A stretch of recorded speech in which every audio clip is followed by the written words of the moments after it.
Hello guys, ಎಲ್ಲ ಹೆಂಗಿದ್ದೀರಾ? ನಾನಂತೂ ಸಖತ್ತಾಗಿದ್ದೀನಿ ಮತ್ತು ನೀವು ಎಲ್ಲರೂ ಚೆನ್ನಾಗಿದ್ದೀರಾ ಅಂತ ಅಂದ್ಕೊಂಡಿದ್ದೀನಿ. ಗೈಸ್, ವೆಲ್ಕಮ್ ಟು ತ್ರಿವೆಂಡ್ರಂನ ವಿಡಿಯೋ ಪಾರ್ಟ್ 2. ಇಲ್ಲಿ ನಿಮಗೆ ಕಾಣ್ತಾ ಇದೆ ನೋಡಿ, ಇದು ತಿರುವನಂತಪುರದ ಮೇನ್ ಗೇಟ್. ಇದು ನೋಡಿ, ಕಾಣಿಸ್ತಾ ಇದೆ ಅಲ್ವಾ? ಸೊ ಇದು ನಿಮ್ಮ ತಿರುವನಂತಪುರದ ಮೇನ್ ಗೇಟು. ಮತ್ತು ಇದು ಮೇನ್ ಗೇಟ್ ಸುತ್ತಮುತ್ತ ಇರುವಂತಹ ಜಾಗಗಳು ಮತ್ತು ಜ್ಯುವೆಲರಿ ಅಂಗಡೀಸು. ಮತ್ತು ಈ ಕಡೆ ಆಜಿಮಲ ಶಿವ ಟೆಂಪಲ್ಗೆ ಎಂಟರೆನ್ಸು ನೋಡಿ. ಈಗ ನಾವು ಆಜಿಮಲ ಶಿವ ಟೆಂಪಲ್ಗೆ ಎಂಟರ್ ಆಗ್ತಾ ಇದ್ದೀವಿ. ಸೊ ಗೈಸ್, ಎಂಟರ್ ಆಗೋದಕ್ಕಿಂತ ಮುಂಚೆ ಇನ್ನೂ ಯಾರು ನಮ್ಮ ವಸಿಷ್ಠ ಯೂಟ್ಯೂಬ್ ಚಾನಲ್ನವರೆಲ್ಲ ಸಬ್ಸ್ಕ್ರೈಬ್ ಮಾಡಿದರೆ ಈಗಲೇ ಸಬ್ಸ್ಕ್ರೈಬ್ ಮಾಡಿ. ಹಾಗೆ ಪಕ್ಕದಲ್ಲೇ ಇರುವಂತಹ ಬೆಲ್ ಐಕಾನ್ ಪ್ರೆಸ್ ಮಾಡೋದನ್ನು ಮರೆಯಬೇಡಿ. ಹಾಗೆ ಈ ಒಂದು ವಿಡಿಯೋ ಇಷ್ಟ ಆದರೆ ದಯವಿಟ್ಟು ಒಂದು ಲೈಕ್ ಮಾಡಿ, ಹಾಗೆ ಶೇರ್ ಮಾಡಿ. ಹಾಗೆ ನಿಮ್ಮ ಅನಿಸಿಕೆನ ಕಮೆಂಟ್ ಮೂಲಕ ಕಮೆಂಟ್ ಮಾಡೋದನ್ನು ಮಾತ್ರ ಮರಿಬೇಡಿ ಅಂತ ಹೇಳ್ತಾ, ಸೊ ಗೈಸ್, ಹಂಗಾದ್ರೆ ಬನ್ನಿ ಇವಾಗ ತಡ ಮಾಡದೆ ವಿಡಿಯೋನ ಶುರು ಮಾಡೋಣ. ಸೊ ಗೈಸ್, ಈ ಒಂದು ಆಜಿಮಲ ಶಿವ ಟೆಂಪಲ್ದು ತುಂಬಾ ಅದ್ಭುತವಾಗಿ ಇದೆ ಅಂತ ನಾವು ಹೇಳ್ಪಟ್ವಿ. ಸೊ ಇವಾಗ ಆ ಒಂದು ಅದ್ಭುತವಾದಂತಹ ದೃಶ್ಯನ ನಾವು ಇವಾಗ ನೋಡೋದಕ್ಕೆ ಹೋಗ್ತಾ ಇದ್ದೀವಿ. ಇಲ್ಲಿ ಸ್ಪೆಷಲ್ಲು ಏನಪ್ಪ ಅಂತಂದರೆ, ಈಶ್ವರ ಆಕಾಶ್ ಗಂಗೆನ ಇಟ್ಕೊಂಡಿರೋ ಥರ ಒಂದು ಸ್ಟ್ಯಾಚ್ಯೂನ ಅಲ್ಲಿ ಇಟ್ಟಿದ್ದಾರೆ. ಅದೊಂದು 30ರಿಂದ 40 ಅಡಿ ಅಷ್ಟು ಎತ್ತರ ಇರ್ಬೋದೇನೋ. ಅಷ್ಟೊಂದು ದೊಡ್ಡದಾದ ಶಿವ ಆಕಾಶ್ ಗಂಗೆ ಇಟ್ಕೊಂಡಿರುವಂತಹ ಸ್ಟ್ಯಾಚ್ಯೂ ಇದೆ.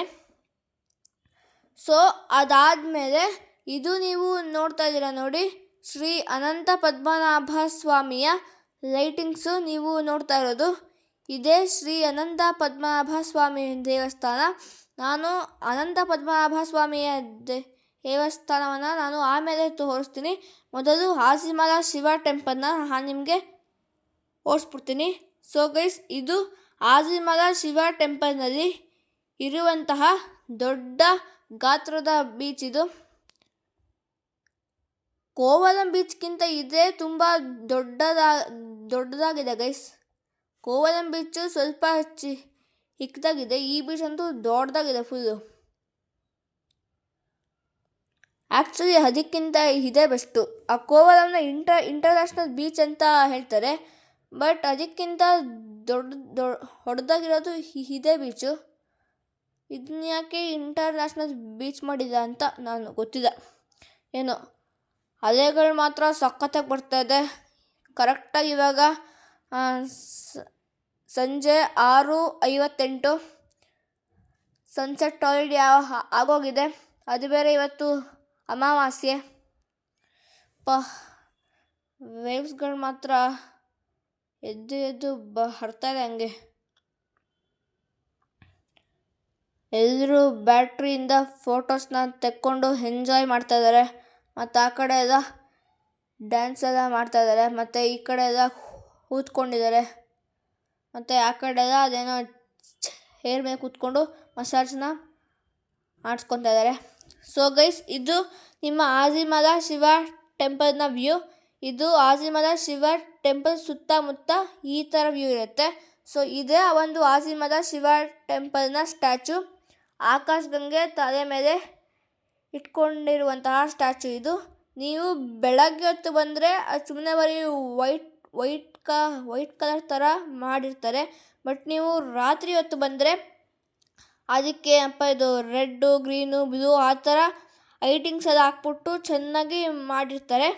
ಅದಾದಮೇಲೆ ನೆಕ್ಸ್ಟ್ ಇವಾಗ ಆಜಿಮಲ ಶಿವ ಟೆಂಪಲಿಂದ ನಾವು ಇವಾಗ ಹಾಗೆ ಆಚೆ ಕಡೆ ಬಂದ್ವಿ. ಸೊ ತ್ರಿವೆಂಡ್ರಂಗೆ ವಿಸಿಟ್ ಮಾಡಿದ್ರೆ ಈ ದೇವಸ್ಥಾನಕ್ಕೆ ವಿಸಿಟ್ ಮಾಡೋದನ್ನು ಮಾತ್ರ ಮರಿಬೇಡಿ. ಆಮೇಲೆ ಅಲ್ಲಿ ಇನ್ನೊಂದು ಗುಹಾಲಯ ಅಂತ ಇದೆ.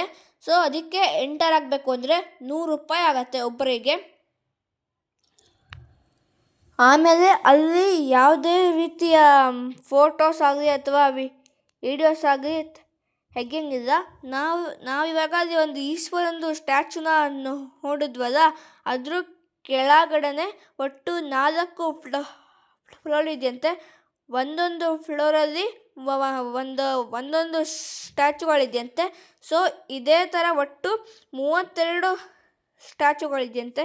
ಬಟ್ ಅದಕ್ಕೆ ಎಂಟ್ರಿ ಟಿಕೆಟ್ ಬಂದು ₹3 ಆಗುತ್ತೆ. ಅದೇ ಶ್ರೀ ಅನಂತ ಪದ್ಮನಾಭ ಸ್ವಾಮಿಯ ದೇವಸ್ಥಾನ. ಮತ್ತು ಈ ಕಡೆ ನಮ್ಮ ಮಧ್ವ ಪುರಂದರೋತ್ಸವ ಆಗ್ತಾ ಇರುವಂತಹ ಜಾಗ. ಸೊ ಗೈಸ್, ಇವಾಗ ಶ್ರೀಯುತ ಅನಂತ್ ಕುಲಕರ್ಣಿ ಅವರಿಂದ ಎಂಥ ಶ್ರೀಮಂತ ಹಾಡು ಕೇಳಿಸ್ಕೊಳ್ಳಿ.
ಗೈಸ್, ಇಷ್ಟೊತ್ತು ಹಾಡಿದ್ರಲ್ಲ, ಇವರ ಹೆಸರು ಶ್ರೀಯುತ ಚಂದನ್ ಕಶ್ಯಪ್ ಅಂತ. ಸೊ ಇವರ ಸಂಗೀತವನ್ನು ಕೇಳಿ ಆದಮೇಲೆ ನೆಕ್ಸ್ಟು ನಾನು ಶ್ರೀ ಅನಂತ ಪದ್ಮನಾಭ ಸ್ವಾಮಿಯ ದೇವಸ್ಥಾನವನ್ನು ನಾನು ನಿಮಗೆ ತೋರಿಸ್ತೀನಿ. ಸೊ ಅದನ್ನು ನಾನು ಈ ಪಾರ್ಟಲ್ಲಿ ತೋರಿಸೋದ, ಮುಂದಿನ ಪಾರ್ಟಲ್ಲಿ ತೋರಿಸ್ತೀನಿ, ಯಾಕಂದರೆ ವಿಡಿಯೋ ತುಂಬ ಆಗೋಯ್ತು ಅದಕ್ಕೆ. ಸೊ ಗೈಸ್, ಈ ಒಂದು ವಿಡಿಯೋ ಇಷ್ಟ ಆದರೆ ದಯವಿಟ್ಟು ಒಂದು ಲೈಕ್ ಮಾಡಿ, ಹಾಗೆ ನಮ್ಮ ವಸಿಷ್ಠ ಯೂಟ್ಯೂಬ್ ಚಾನಲ್ನ ಸಬ್ಸ್ಕ್ರೈಬ್ ಮಾಡಿ, ಹಾಗೆ ಶೇರ್ ಮಾಡಿ, ಹಾಗೆ ನಿಮ್ಮ ಅನಿಸಿಕೆನ ಕಮೆಂಟ್ ಮೂಲಕ ಕಮೆಂಟ್ ಮಾಡೋದನ್ನು ಮಾತ್ರ ಮರಿಬೇಡಿ ಅಂತ ಹೇಳ್ತಾ ಇವತ್ತಿನ ವಿಡಿಯೋನ ನಾನು ಇಲ್ಲಿಗೆ ಮುಗಿಸ್ತಾ ಇದ್ದೀನಿ ಗೈಸ್. ಸೊ ನಾನು ಮುಂದಿನ ಪಾರ್ಟಲ್ಲಿ ಶ್ರೀ ಅನಂತ ಪದ್ಮನಾಭ ಸ್ವಾಮಿಯ ದೇವಸ್ಥಾನದ ಬಗ್ಗೆ ಮಾಹಿತಿಗಳನ್ನು ಕೊಡ್ತೀನಿ. ಸೊ ಗೈಸ್, ಅಲ್ಲಿ ತನಕ ಟೇಕ್ ಕೇರ್, ಟಾಟಾ, ಬಾಯ್ ಬಾಯ್.